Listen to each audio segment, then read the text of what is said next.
Hi అండి, అందరికీ నమస్తే. Welcome to Kadapa truck blogs. ఈ మధ్య మన బెంజుగాడి మీద చాలామంది కళ్ళు కొన్నట్టు ఉన్నాయి. ఎక్కడికి వెళ్ళినా ఆల్టింగ్ అవుతుంది. మొన్న పాండిచేరిలో 3 రోజులు ఆల్ట్ అయింది కదా. ఇప్పుడు వచ్చేసి నేను వైజాగ్లో ఉన్నాను. మైసూర్ నుంచి వైజాగ్ అయితే లోడ్ వేసుకొని వచ్చాను. ఇంటికి కూడా వెళ్ళలేదండి. మొన్న సండే రోజు ఇంటికి వెళ్దాం అనుకున్నాను. ఇంటికి వెళ్ళకుండా డైరెక్ట్ వస్తే ఏదో ట్రిప్ పడుతుందని చెప్పేసి ఆశతో తొందరగా వస్తే అన్లోడింగ్ అయితే ఫాస్ట్గానే అయిపోయిందండి. సండే మార్నింగ్ 6 గంటలకు వచ్చాను, 6:30కి అంతా అన్లోడ్ అయిపోయింది. మళ్ళీ మనకి ఇప్పుడైతే లోడింగ్ దొరకలేదు.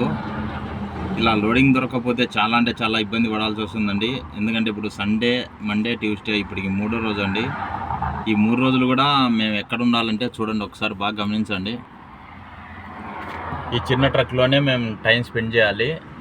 సో చాలా అంటే చాలా ఇబ్బందికరంగా ఉంటుంది. మనం ఇంటి దగ్గర ఉన్నప్పుడే ఒక చోట ఎక్కువసేపు కూర్చొని ఉంటేనే మనకి చాలా ఇబ్బంది పడుతుంటాం కదా. అలాంటిది మేము ఇక్కడ 2 రోజులు 3 రోజులు ఇలా ట్రక్స్లో వెయిట్ చేయడం అనేది ఎంత ఇబ్బందిగా ఉంటుందో ఒకసారి ఆలోచించండి. మరి మన బెంజుగాడికి ఎవరు దిష్టి పెట్టారో ఏంటో తెలియదు, కానీ ఇలా ఆల్టింగ్ అయితే ఎక్కువగా అవ్వడం వల్ల చాలా అంటే చాలా ఇబ్బంది పడుతున్నాము. మనకు వచ్చేసి 7వ తారీఖు మళ్ళీ 95,000 అయితే మన ఈఎంఐ అయితే కట్టాలి. మరి ఇలా తక్కువగా ట్రిప్స్ జరుగుతుంటే చాలా ఇబ్బంది పడే పరిస్థితి ఉంటుంది. ఈ దిష్టి పోవడానికి ఏం చేస్తే బాగుంటుందో ఒకసారి కామెంట్ సెక్షన్లో కామెంట్ చేయండి. వీడియో నచ్చితే లైక్ చేయండి.